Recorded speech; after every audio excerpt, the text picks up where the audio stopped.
आज हम problem discuss करेंगे। तो आपकी जो फर्स्ट प्रॉब्लम है, सिंपल सी प्रॉब्लम है।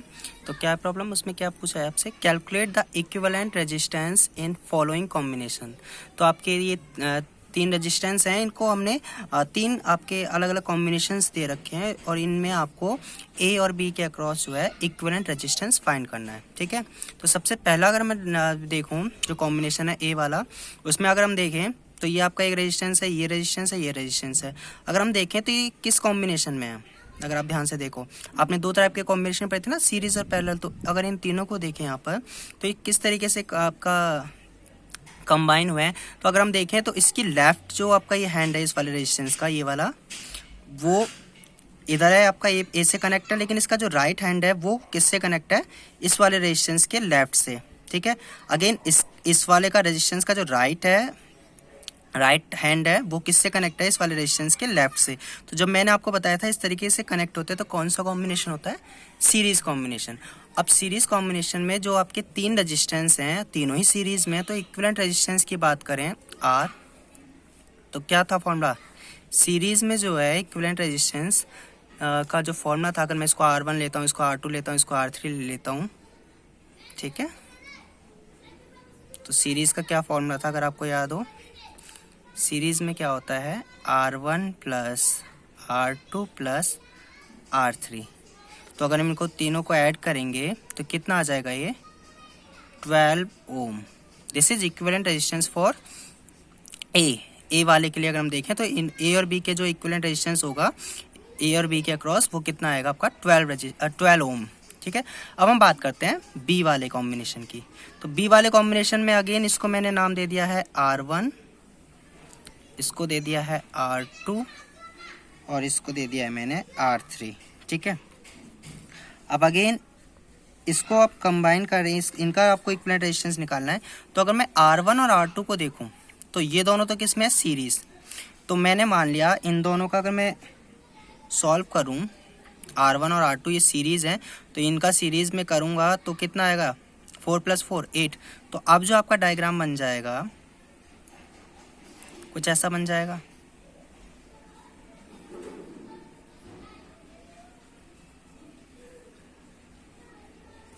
ये A है और ये आपका B।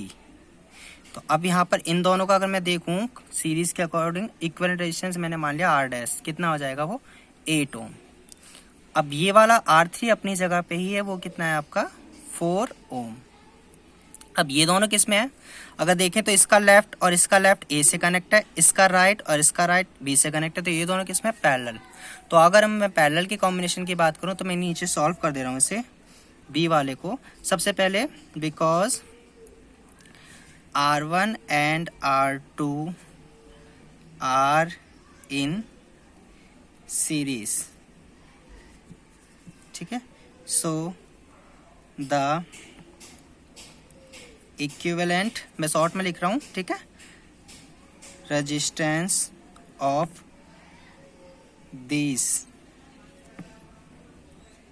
तो वो क्या मैंने मान लिया R'। तो R' क्या होगा, R1 प्लस R2, जो कि कितना आएगा 4 + 4 यानी कि 8 ओम। ठीक है, अब क्या है, this R' is connected to R3 in parallel। अब ये जो R' है वो R3 के साथ क्या है, पैरेलल में है। So the equivalent resistance of R1 and R3, sorry R' and R3 is, तो वो कैसे निकालेंगे, पैरेलल में कैसे निकालते हैं, 1/R' is equal, sorry 1/R is equal to 1/R' plus 1/R3। ठीक है, तो अगर मैं यहाँ वैल्यू रखूँ R' की, तो ये आपका 8 है, इसकी आपकी 4, एलसीएम लेंगे आप 8 आ जाएगा। ठीक है, तो ये आ जाएगा आपका, इनका एलसीएम कितना आएगा, ठीक है, तो आ जाएगा 3/8। तो R कितना आ जाएगा आपके पास, 8/3 ओम, ठीक है।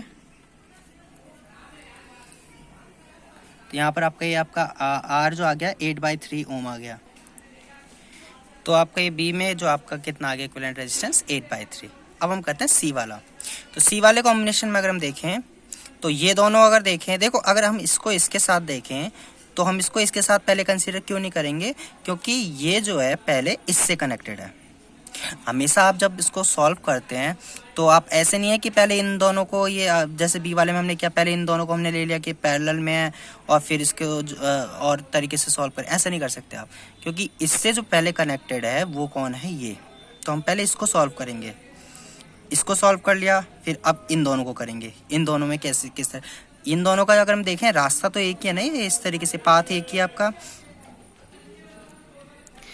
तो फिर आपका ये देखें तो इस, तो अगर हम देखें तो ये वाले जो हैं ये दोनों एक ही पाथ में है, इसलिए हमने इसको पहले कंसीडर किया और उसको हमने सीरीज में लिया है क्योंकि सीरीज में कनेक्ट है। फिर उसके बाद ये इस तरीके से डायग्राम बन गया था जो कि किस में आया था, पैरेलल में। अब हम सेम इसी तरीके से सी वाला करते हैं, ठीक है। अब सी वाले में अगर आप देखो तो दोनों का जो है लेफ्ट हैंड और राइट हैंड कनेक्ट है सेम पॉइंट से। इन दोनों का ये जो लेफ्ट हैंड है वो ए से कनेक्ट है, और ये जो दोनों का ये राइट वाले हैंड देखें तो ये दोनों का राइट हैंड एक साथ कनेक्टेड है यहाँ। तो ये किस कॉम्बिनेशन में है, पैरेलल में। तो पहले मैं हम इन्हीं का निकालते हैं। तो हम इसको नेम दे देते हैं R1 R2 और इसको मैंने नाम दे दिया R3। तो अगर हम देखें पहले हम R1 और R2 को करते हैं, ठीक है। तो R1 R2 पैरेलल हैं तो उनका इक्विवेलेंट रेजिस्टेंस हम R' कंसीडर करेंगे, ठीक है। तो कुछ डायग्राम इस तरीके से बन जाएगा बाद में आपका।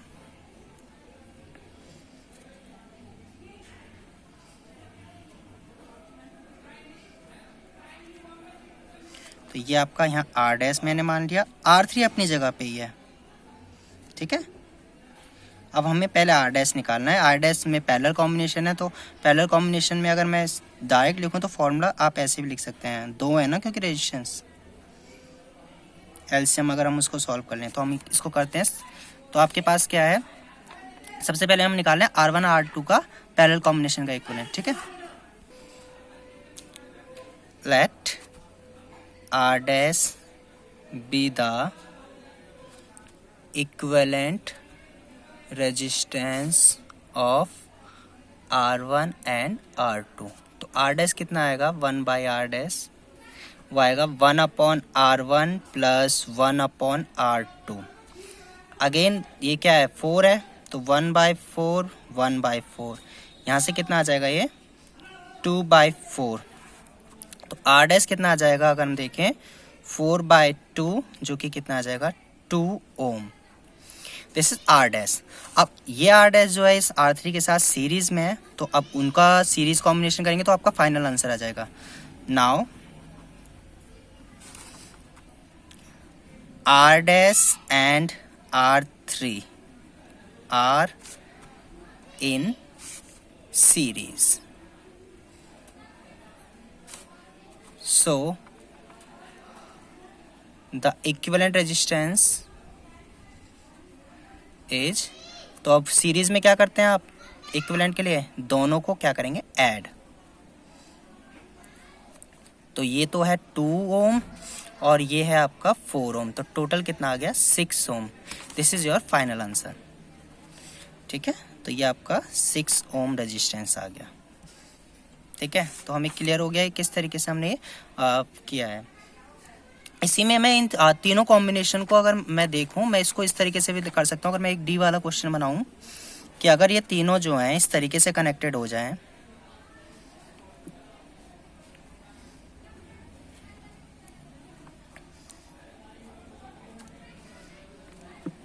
ठीक है, क्योंकि कोई भी कॉम्बिनेशन आपको दिया जा सकता है। तो ये अगर मैं 4 ओम ईच हम ले लें तो अभी इस केस में इक्विवेलेंट रेजिस्टेंस कितना होगा। तो अगेन अब ये तीनों के तीनों देखें तो तीनों का लेफ्ट पार्ट एक पॉइंट से कनेक्टेड है, लेफ्ट हैंड, और ये राइट हैंड जो है बी से कनेक्टेड है। मैं हैंड इसलिए कह रहा हूँ आप सिंपल लैंग्वेज में समझ जाए, वैसे इनको टर्मिनल कहते हैं, ठीक है। तो अगर मैं इसमें देखूँ इक्विवेलेंट रेजिस्टेंस तो 1/R कितना होगा, क्योंकि पैरेलल कॉम्बिनेशन है तो 1/4 1/4 एंड 1/4। ऐड करेंगे कितना आएगा 3/4। तो R कितना आ जाएगा यहाँ से हमारा 4/3 ओम। ठीक है,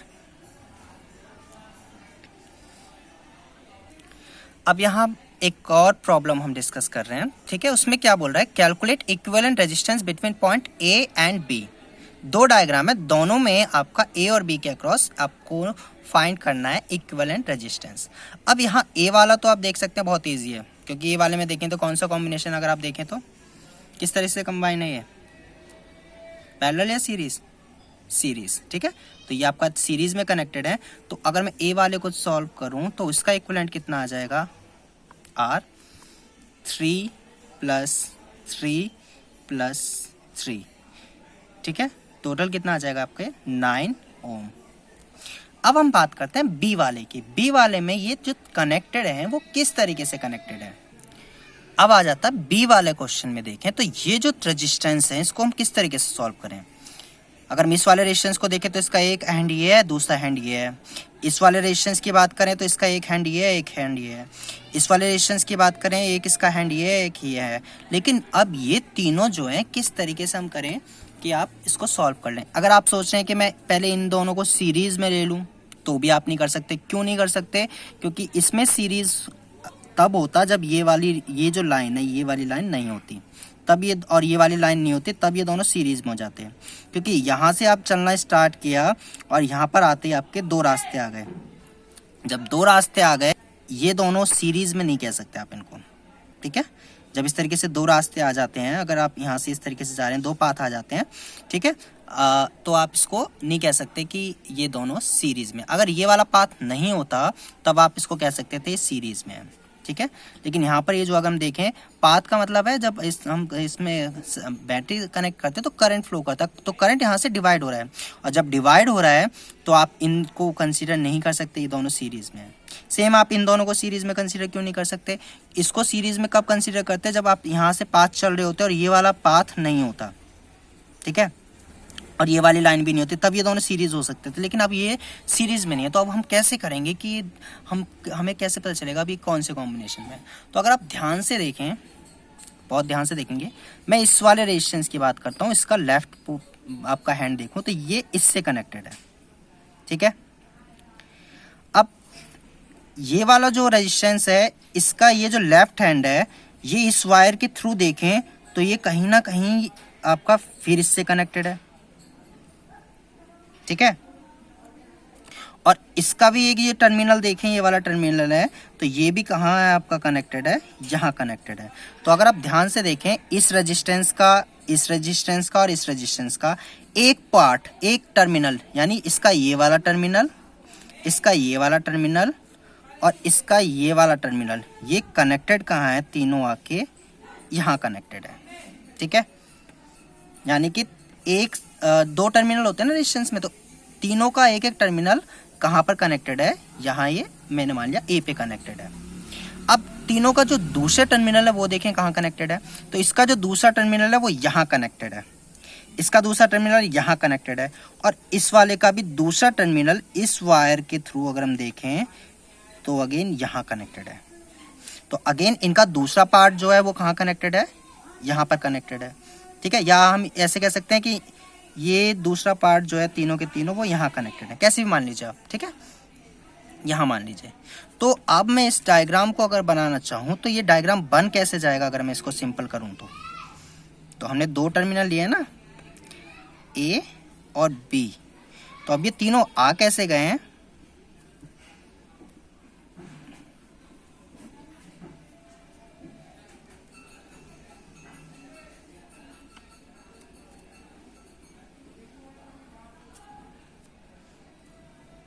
कुछ ऐसा डायग्राम बन जाएगा। इसको अगर मैं सिंप्लीफाई करके बनाऊंगा तो ऐसा बनाऊंगा, जहां इसको मैंने नाम दे दिया है, अभी मैं इनको नाम दे देता हूं ताकि आपको क्लियर हो जाए कि हमने कौन से रेजिस्टेंस को क्या माना है। इसको मैं बोल देता हूं R1, इसको R2, इसको R3, क्योंकि यहाँ पर तीनों सेम वैल्यू के हैं। ठीक है, इस तरीके से। तो अब ये किस में आ गए, पैरेलल में।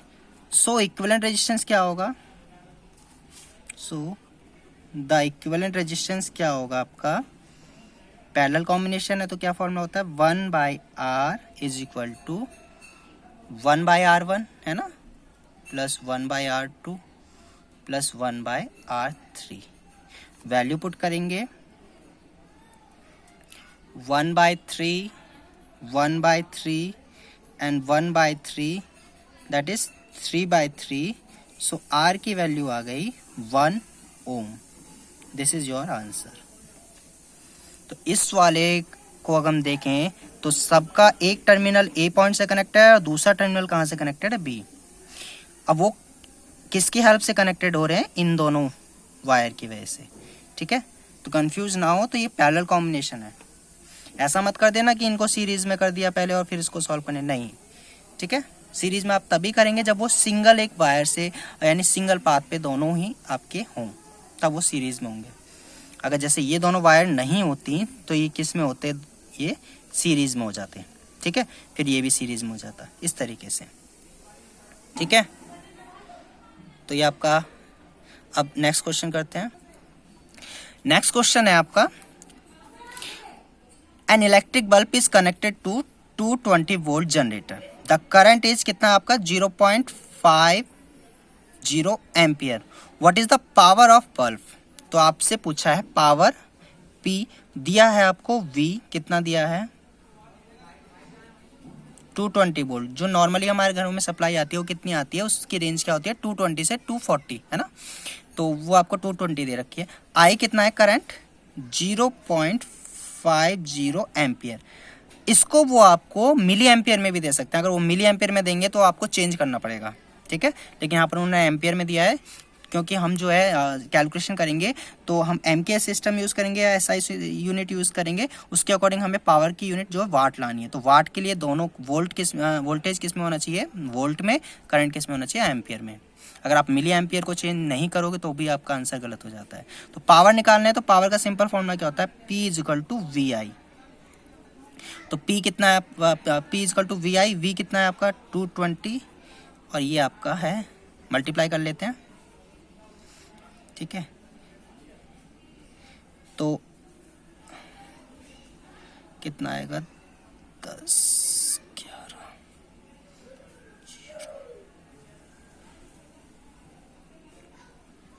पॉइंट अगर हम हटा दें, ठीक है, मैं डायरेक्ट कर दे रहा हूँ।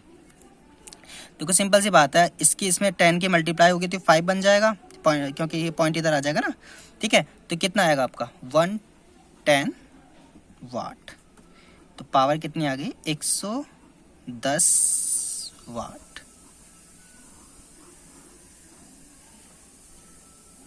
ठीक है।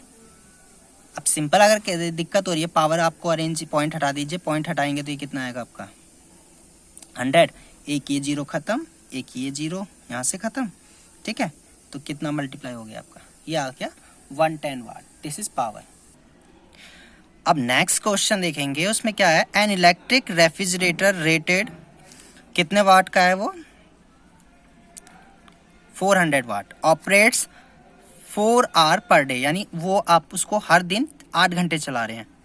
What is the cost of the energy to operate it for 30 days. तो एक महीने में उसकी आपको कॉस्ट निकालनी है। अगर आपकी जो रीडिंग है वो, यानी जैसे आपका बिजली का बिल आप देते हैं ना, इलेक्ट्रिसिटी का बिल देते हैं, तो उसकी यूनिट यानी 1 यूनिट, यानी KWH को हम 1 यूनिट कहते हैं ना। अगर 3 रुपए की 1 यूनिट हो तो कितनी एनर्जी आप कंज्यूम करेंगे आपका, तो आपको कितना इलेक्ट्रिक बिल पे करना पड़ेगा, आपको वो फाइंड करना है। तो आपको कितना इलेक्ट्रिसिटी बिल आपको पे करना पड़ेगा, आपको वो फाइंड करना है। तो सबसे पहले आपको फाइंड करनी है एनर्जी इन KWH, ठीक है। तो अगेन आपको ये रखा है पावर P। तो आपको पता है P ये जो वाट है, ठीक है। पावर क्या होती है आपको पता है, वर्क अपॉन टाइम। वर्क मतलब एनर्जी, यानी एनर्जी कितनी आ जाएगी आपकी, पावर इनटू टाइम।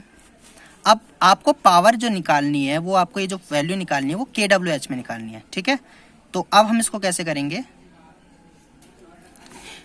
तो पावर की बात करें तो पावर कितनी है आपकी 400, ठीक है। टाइम देखें तो कितना टाइम आप उसको देखें, कितना टाइम आपका चलेगा। तो पावर देखेंगे तो अगर हम मैं टोटल टाइम की बात करूं तो 8 घंटे हर दिन अगर 8 घंटे आप इसको कर रहे हैं, यूज़ कर रहे हैं, तो 30 डे में कितना आप कितने घंटे चलेगा वो, तो आप टाइम कितना हो जाएगा 8 × 30, ठीक है। तो अगर हम इसको मल्टीप्लाई करें अगर हम, ठीक है, तो कितना आ जाएगा ये 96 है ना, यही आएगा।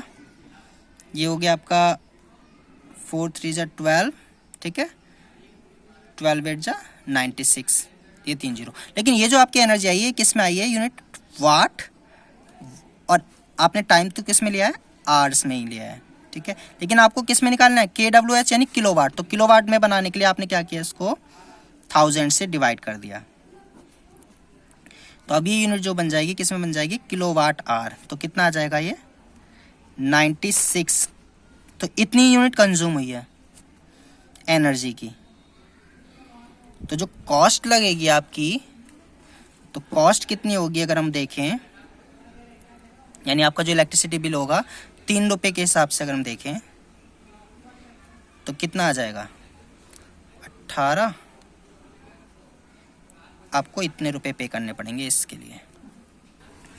तो हम कॉस्ट ऑफ एनर्जी देखें तो कितनी एनर्जी आपको पे करनी, आपको जो आप एनर्जी कंज्यूम की उसके लिए कितने कॉस्ट करना पड़ेगा, कितने पैसे देने पड़ेंगे, 288, ठीक है, रुपीज़। इस तरीके से आप फाइंड कर सकते हैं। लेकिन आप अगर इसको यहाँ पर वाट को चेंज नहीं करते किलोवाट में, तो आप अगर इसमें बिना चेंज करे आप 3 की मल्टीप्लाई कर देते तो आपका आंसर गलत हो जाता। तो आप अपने घरों में जो इलेक्ट्रिसिटी का जो बिल आता है उसको आप इस तरीके से चेक भी कर सकते हैं कि आपकी कितनी रीडिंग्स हैं। रीडिंग्स वो जो होती हैं यूनिट में होती हैं, और 1 यूनिट कितना होता है kWh। और नॉर्मली जो हमारा इलेक्ट्रिसिटी बिल की यूनिट है वो रेट के अकॉर्डिंग, कमर्शियल जैसे 10 होता है उसके अकॉर्डिंग आप इसको कैलकुलेट कर सकते हैं कि अगर मैं एक फ़ैन को या इसको इतने टाइम तक यूज़ करूँ इतने वाट का, तो मेरा कितना जो है इलेक्ट्रिसिटी की कॉस्ट बैठेगी। तो इस तरीके से आप फाइंड भी कर सकते हैं इसको इजीली, ठीक है।